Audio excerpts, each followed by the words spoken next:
Qaqa, polyak dili çox çətindir, məni həvəsdən salır. Mówisz po polsku? Mówię. Nə qədər düzdür bu fikir? Mənə görə polyak dili çətin deyil. Bir Azərbaycanlısansa, okey, rus dilini bilməyə bilərsən. Bu okey bir şeydir. Amma fundament gəlir də, ən azından orada den sözü, Gen, var da, yəni hər az fırlasan sən Azərbaycanlısan və kökümüzdən gəlir. Gəlir. Mən nə demək istəyirəm? Bizim insanlar gedir fransız dili falan öyrənir.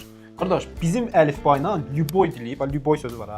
İstənilən dili öyrənə bilərsən. Mən çatmır ki mənə. Bizim insanlar deyir, qardaşım həvəsim yoxdur polyak dilini öyrənməyə. Bax, Niyə? mənim heç xoşuma gəlməyən bir sözdür. Brat, Allahın da olsun, mən bunu həmişə demişəm, bizim polyaklardan heç bir əksimiz yoxdur. Sadəcə ölkələrində onların dilini bilmirik deyə istədiyimiz hərəkəti eləyə bilmirik. Və polyak səndən başqa cür danışır, dilini Ay, bilməyəndə. Yəni deyir, qardaşım mən bura uyğunlaşa bilmirəm. Niyə? Çünki onun tradisiyasına, onun dilinə uyğunlaşa bilmirsən. Təzə gələn İsmailə baxıram özümə. Bir də ki indiki İsmailə baxıram. Məsələn, uyğunlaşmaq cəhətdən sadə bir şey örnək verəcəm. Parkinq axtarırsan, bilmirsən harda saxlayasan.